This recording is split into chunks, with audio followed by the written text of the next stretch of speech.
Max Rohskopf and Mike Hamel.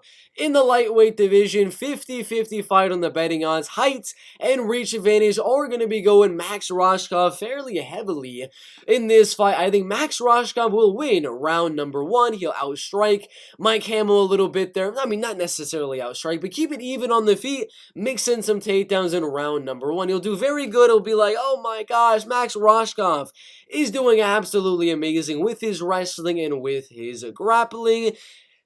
And then he's going to gas out a little bit. If anyone remembers this fight on Dana White's Contender Series, yes, it was 2 years ago, but his cardio really just did not look that good, and he doesn't put enough volume and pressure onto his opponents. Jordan Bailey, Jeff Creighton, if they were Mike Hamel and he was doing what he was doing in those fights, Max Rohskopf would have gassed out in both of those fights. So I think Max wins round number 1. Mike Hamel wins round number 2 and round number 3 due to Max Rohskopf gassing out a little bit later on in this fight. And I think Mike Hamel goes out there, mixes in these takedowns later on in the fight, tries to go for the finish, starts ground and pounding the heck out of Max Rohskopf, looking for the TKO, but I don't think he's going to get it.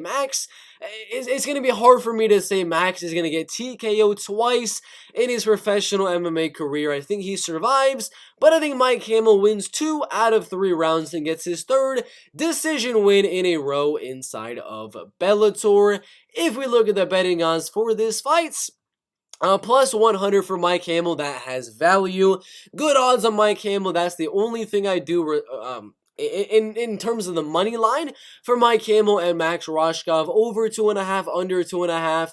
I don't want to do anything there because I could see possibly a 2nd or 3rd round finish from Mike Hamel. So over 2.5 at minus 160. No, there's no value in that in my opinion. Fight goes to a decision at minus 155. Yeah, no, there's no value in that either in my opinion. But the thing that I do believe is going to have value here between these two fighters in the UFC's lightweight, in the Bellator's lightweight division, is going to be Mike Hamel by decision at plus 210. Double your money. He's the underdog. I think he wins the decision. So either plus 210 on a decision has value, or the money line at plus 100 for Mike Hamel.